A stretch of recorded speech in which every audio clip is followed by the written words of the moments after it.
이 성경은 하나님과의 관계뿐만 아니라 우리들의 이웃과의 관계를 동등하게 취급하세요.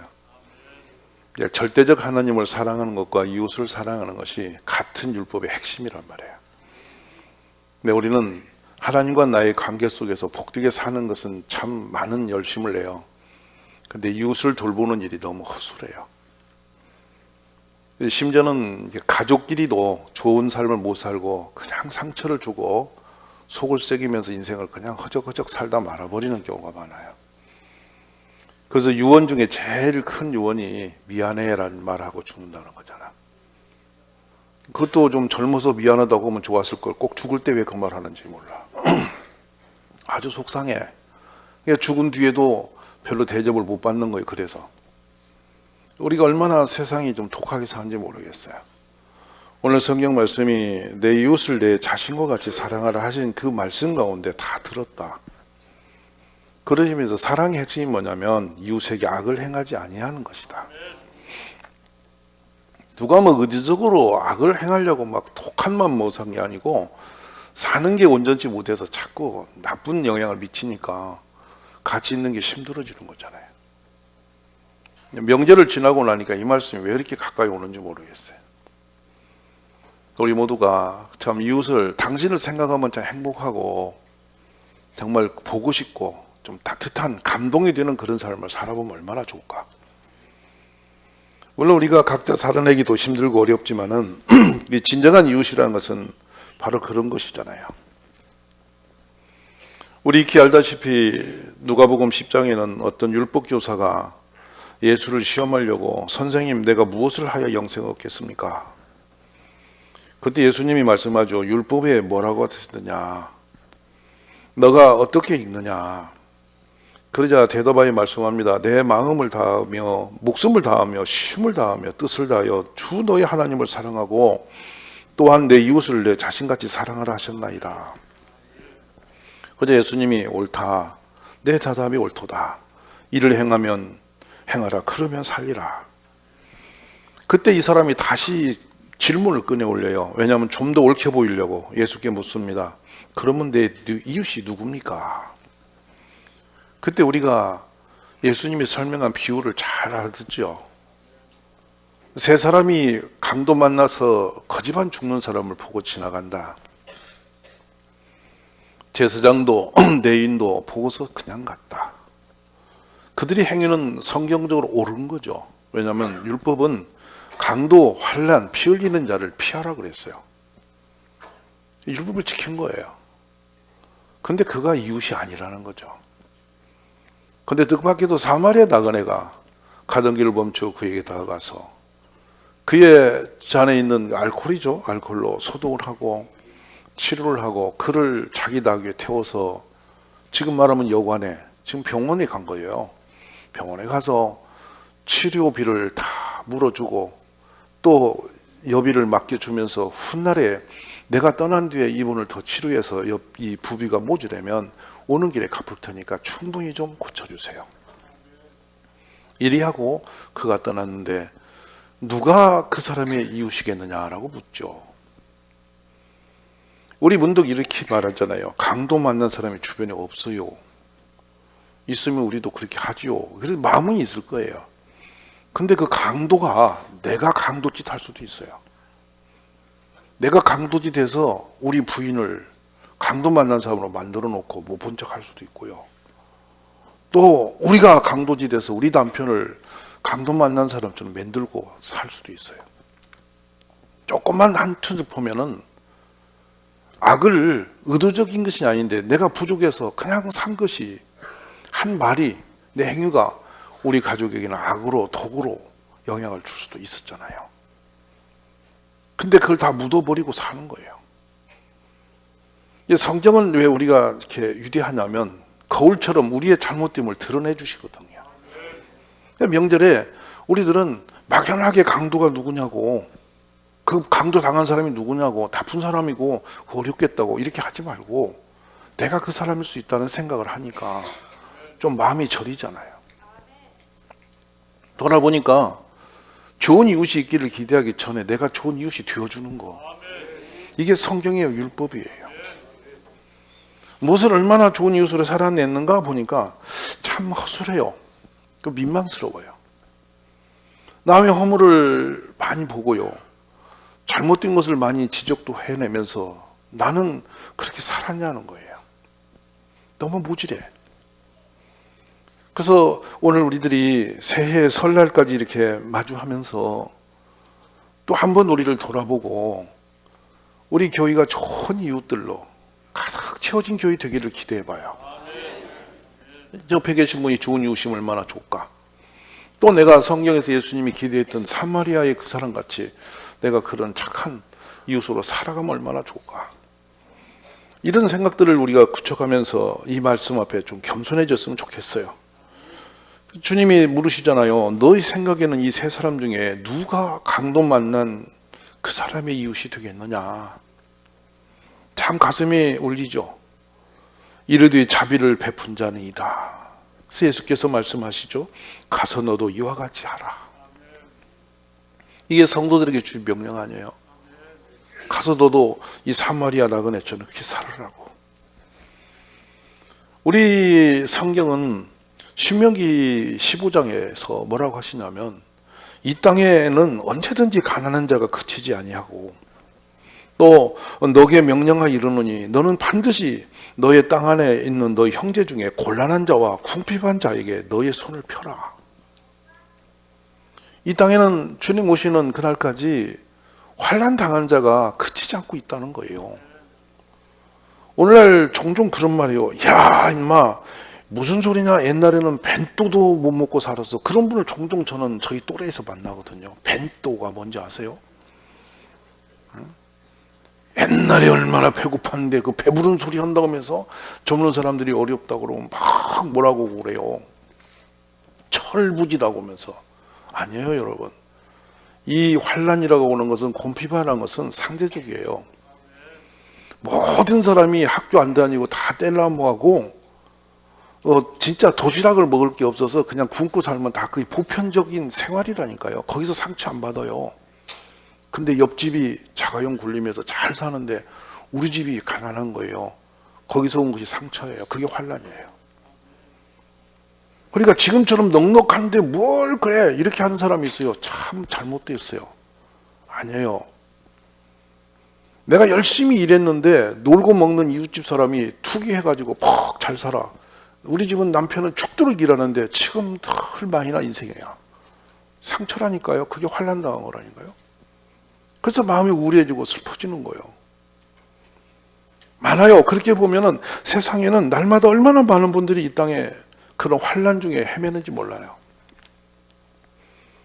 여러분도 저희 교회에 이제 27년이라는 세월을 이곳에서 이렇게 개척되고 살아난 교회를 보면서 앞으로 동일교회가 어디로 가면 좋을까 이런 생각을 하게 되는 거예요.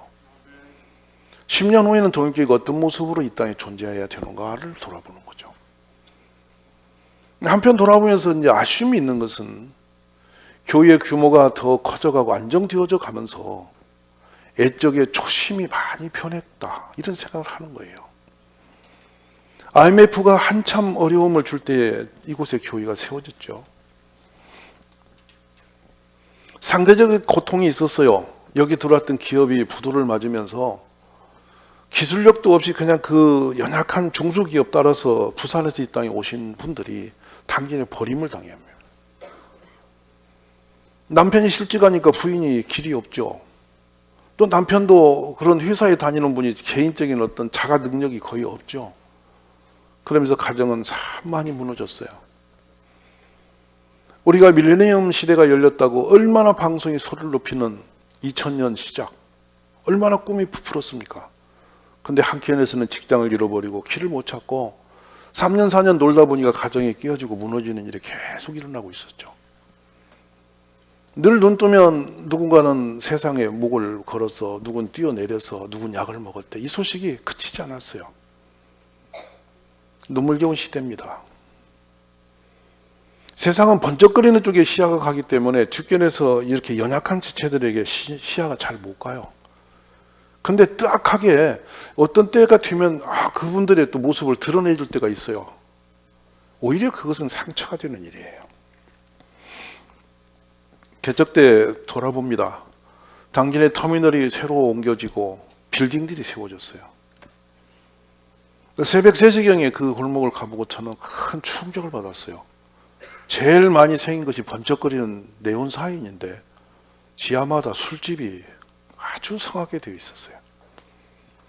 근데 골목 이렇게 돌아오다가 중학교쯤 다니는 아이들끼리 몇몇이 이렇게 웅크르웅크르 앉아가지고 술이 취한 채 빌딩 곁에서 웅크리고 나를 새는 걸 보게 돼요. 가슴 아팠어요. 객관적으로 보면 저놈들 뭐 불량자구나 하고 지나가 버리죠. 보고 지나갈 수 있어요. 근데 차마 그럴 수가 없었습니다. 그래서 저희 교회도 가난했지만은 그때 2층 건물을 임대차 내서 그걸 꾸몄죠. 꾸미고 그 이름을 토기장이라는 이름을 지었죠. 이사야서 말씀이 생각이 나서 그랬어요. 주님은 토기장이시고 우리는 진흙이니까 어떤 사람도 주님이 새롭게 빚을 수 있으시니까 여기 오면 애들이 빚어질 수 있는 곳이 되기를 바란다. 이래서 토기장이라는 것을 만들어 놓고 한쪽에는 영화 관람실을 해놓고 한쪽엔 컴퓨터를 놓고 애들이 즐기는 게임을 해주고 또 한편에서는 요리를 해서 줄 수 있는 그 바를 맹글고 지금 말하면 청소년 쉼터 카페를 만드는 거예요. 누구든지 무료로 들어오면 그걸 줄 수 있는데 옆에 집은 노래방이고 오른쪽은 단란주점이었어요. 애들이 어른들이 오고 있는 그곳에 그 중학교 애들이 무슨 세상을 안다고 올라와요? 어슬렁어슬렁 올라옵니다. 그런데 그 화장실에서 지네끼리 몇몇이 들어가서 웅성거리 보면 담배 피우기도 하고 술이 안 깨가지고 헤매기도 하고 그때 돌아오면 우리 성도님들 참 감사한 것은 그 애들을 늦게까지 돌보면서 거기서 그냥 뭔가를 애들에게 사랑을 베풀고 뭔가를 주려고 요리를 해가고 뭐 끝까지 그걸 지켰던 것은 우리 유은식 박명래 지금 권사님 이제 연세가 우리 박명래 권사님 오셨는지 모르지만 지금 금년에 보니까 호적으로가 아니라 우리나라 지금 좋은 나라 만나서 70세 되셨는데 그때가 60대 막 되실 때 그 일을 그 섬기어요. 그리고 문득 돌아보면서 한 가지 또 시야가 간 곳이 뭐냐면 그때 방송에서 조선 가정이라는 이름이 자꾸 나와요. 신종 언어가 나타났어요. 조선이 뭐지? 처음에는 으뜨하게 했죠. 가만히 생각하니까 할아버지와 손자가 사는 집이구나. 이래서 우리 곁에는 얼마나 있을까 해가 이제 이 당진의 지역의 초등학교를 제가 이제 찾아가기 시작합니다. 우리 영내에 우리가 손이 닿을 수 있는 초등학교 7개 초등학교가 있는데 교장 선생님들에게 여쭈니까 그 정보를 줄 수가 없고 정확한 파악도 쉽지 않다 그러시는 거예요. 그래도 여러 번 찾아뵙고 상황을 이야기하고 어떻게든지 좀 열악한 아이를 서로 힘을 모아 도와야지 않느냐 하면서 한 8개월쯤 되니까 여러 선생님들도 그걸 불편히 여기셔서 어렵다 하시더니 그 자료를 주실 거예요. 근데 실구의 초등학교에만 그 당시에 148명이 있더라고요. 전 깜짝 놀랐어요. 어떻게 초등학교면 부모님이 적어도 30대, 40대, 50대 초반까지 우리가 영역을 보면 연령대가 그럴 텐데 이 애들은 부모가 기르지 못해서 시골에 와 있을까? 엊그제도 초등학교 아이가 이렇게 이 설 전날입니다. 그래서 와서 이제 너는 어떻게 여기 와 있어? 야 여기가 당진이 좋아 그랬더니 우리 집이 부천입니다 이러는 거야. 근데 그 아이는 자신이 여기 있는 자체가 상처인 거예요. 저는 부천입니다 이렇게 소리를 지르는 거예요. 자기 집이 부천이니까 얼마나 가슴이 좀 먹먹합니까? 근데 그런 이제 뒤에 처져 있는 아이들을 위해서 제가 부산에서 이사 온 권사님에게 사정해서 아파트 사지 마시고 그 돈으로 조금 대출해서 빌딩을 지어주세요. 그러면 그 빌딩의 옥상에 권사님 사시고 1, 2, 3층은 제가 임대로 내서 아이들 돌볼게요. 이래서 그 합의가 돼서 건물을 짓죠. 그리고 드디어 1, 2, 3층에 이제 아이들을 유치해서 애들 돌봄을 시작을 하는 거예요. 근데 얼마나 이게 기가 막히냐면 148명 중에 딱 48명이 온 거야.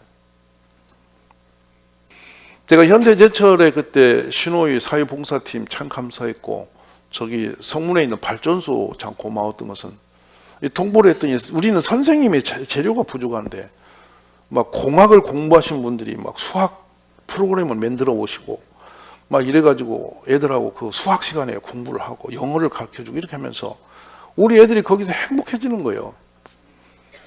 그래서 어떤 집사님은 애 데리고 목욕탕에 가서 목욕을 시켜주고, 그때도 그랬어요. 할머니 집에 있는 애는 그래도 관리가 좀 되는데 할아버지들은 관리를 못해.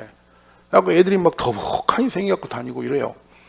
근데 그런 아이를 돌보면서 가족처럼 길렀죠. 우리가 이런 섬김은 본인들에게도 참 복이 되고 누군가에게 영향을 줄 수 있는 축복이 아니겠어요? 이 아이들이 무슨 죄가 있습니까? 부모님들이 얼마나 어려우면 가정을 못 지키고 무너졌겠어요. 그렇지만 교회라는 곳에서 이런 아이를 품어주면 좀 더 안전한 그 삶을 살아낼 수 있지 않는가, 그런 표현이에요. 지금 여러분은 그 돌봄이란 이름으로 비전스쿨 얘기를 하고 있는데 자꾸만 오해가 많아요. 비전스쿨은 우리가 무슨 애들 데리고 뭐 하려고 했던 것이 아니고요. 갑자기 학원 열풍이 불면서 학원으로 애들이 다 가버리는 거예요. 근데 골목에 학교를 못 가는 애들이 있었어요. 한번 생각해 보세요. 친구 다 학원 가는데 나는 못 가요. 그러면 어디 가죠? 집에 있어야 돼요? 골목에 나가야 돼요? 얼마나 슬픕니까? 그래서 현대 상가 3층 그거 남은 공간 빌려가지고 거기서 애들 공부방을 연 거이 지금 비전스쿨의 시작이에요. 그래도 애들도 공부를 해야 되고 누구 도움이 필요한데 부모는 안 계시고 혼자 골망에 앉았어요. 맨날 보면 애들이 불량품 갖고 막 딴짓 하는데 위험천만한 거예요, 제 눈에. 아파트 골목에 돌아다니는 애들이. 애들이 모여라 해서 6명, 7명 이렇게 모여져서 그때 수술하고 직장생활이 부자연한 분들을 이렇게 모셔다 놓고 그분들 선생님 노릇시키고 애들 공부 가르치면서 우리가 먹을 거 해다 주곤 해서 현대 상가 3층에서 우리 애들이 시작이 돼요. 그 애들에게 희망을 주려고 제가 비전 스쿨이라고 이름을 진 거예요. 꿈을 키우는 학교다 여기가. 근데 애들이 하나 둘 모여지는데 이게 심상치 않게 숫자가 뿌는 거라. 근데 보니까 이놈아들이 세상에 대한 불만이 가득 차 있는 거예요. 그래서 안 되겠다. 얘들을 좀 이거 감사자로 바꿔야지 불만자로 키우면 큰일 나겠다 싶었어요. 그래서 우리 애들을 스리랑카로 제가 특별 여행을 보냅니다. 스리랑카에서 2주간 가는데 공항 보내면서 가방을 보니까 팡팡한데 보니 거기다 컵라면까지 다 모시고 들어가는 거야. 이놈들 봐라, 안 되겠다 싶어서 제가 비밀 메시지를 선생님에게 주었죠. 스리랑카 내려서 오지 시골로 가거든 가방을 탈탈 털어 다 주고 현지식으로 살다 와라.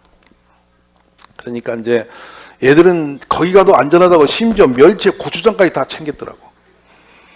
가서 싹 털어버렸지. 근데 기가 막힌 사연이 벌어져요. 우리 애들이 현지식 스리랑카 그 시골 오지에 가니까 맨발로 살고 막 구더기가 돌아다니고 뱀이 다니고 막 이거 이제 2주간 있다 오시니까 괜찮았겠습니까? 공항에 오시더니 애들이 눈빛이 변해서 감사합니다 하더라니까. 그러니까 기억이 제가 나는 거예요. 야, 이놈들이 자기가 열악한 줄 알았더니 더 열악한 걸 보니까 이제 자기가 잘 사는 거라. 그러니까 와서 감사해서 그때는 뭐 하나만 초코파인 줘도 막 감사합니다 감사합니다 여러 번 하고 먹어. 사람 되는구나. 혹시라도 여기 못된 놈 있으면 다 데려오세요. 막 가서 훈련시켜 담궈와야 돼. 변했어. 그러면서 이제 이렇게 점차적으로 부모님의 손이 닿지 않는 아이들을 데려다가 돌보기 시작한 것이 지금 비전스쿨입니다.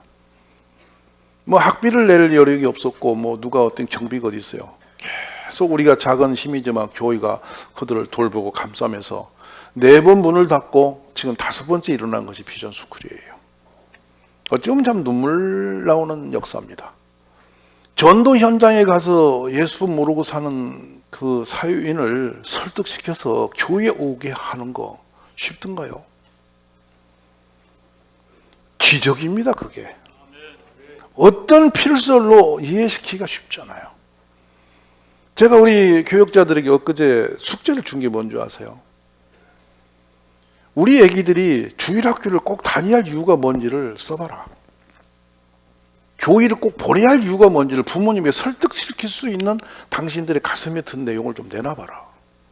그냥 교회만 다니라고 하지 말고 꼭 교회로 와야 할 이유가 뭔지를 선명하게 말해라. 천국 지옥 얘기 말고 말이야. 이거 쉽지 않은 거야. 언뜻 알 것 같지 인지가 잘 안 돼. 왜냐하면 살아내지 않기 때문에. 여러분, 예수 믿으면 천국 간다 소리 외친다고 사람들이 교회 오는 거 아니에요. 교회 다녀야 할 이유가 선명해지면 교회 오지 말아도 와요. 근데 한 분이, 저 밖에 살던 분이 마음을 결단하고 이 예배당에 오신다는 거 얼마나 어려운 건지 아는 사람 몰라. 여러분 생각해봐. 근데 그분이 어느 날 성경책을 가슴에 안고 교회로 오는 거야. 이거 신비한 거야. 그분 맨날 술병 들고 다니는 사람이야. 근데 술병 들는 손에 성경이 들려 있다는 건 나는 그것 보면 가슴이 떨어. 기적이 일어났다 저 집에. 근데 교회만 오는 줄 아세요? 한 번 왔다 가면 다시 또 오겠나. 지금 오늘 처음 오신 분이 이런 설교 들으면 얼마나 부담스럽겠어. 오늘은 그냥 좀 편하기는 하네. 제가 막 세게 돌려대면 정신없어. 다시는 안 오지. 정 떨어져서. 자기네끼리 알도 못한 노래 불러대고 뭐 갑자기 옆에서 아멘하면 깜짝 놀래고 막 이런 데 오라는 거 말도 안 되는 일을 교회는 하고 있는 거예요. 그리고 막 눈 감고 자기네끼리 웅성웅성 뭐 이러고 있고 눈 뜨고 볼 수도 없고 눈 감고 같이 흉내 낼 수도 없고 얼마나 창피해. 그러니까 안 오는 거예요. 근데 그렇게 어려운 분들이 교회에 오셔서 어느 날 봉사를 하는 거야. 그리고 그분이 어느 날 예배 시간을 정해서 오시는 거야. 오늘 또 새벽에 우리 애기들이 설날에 말이지 눈 비비고 새벽에 오늘 찬송하겠다고 옷 입고 여기로 온 거예요. 얼마나 기적인지. 자도 잠이 못 이는데 새벽에 교회인 줄 알고 지금 온 거예요. 그러니까 그게 기적 아닙니까? 근데 그렇게 기적처럼 온 사람에게 우리는 어떤 대접을 하냐는 거야. 그냥 평가하고 판단하고 비방이나 하고 너 잘했니 못했니 했었고.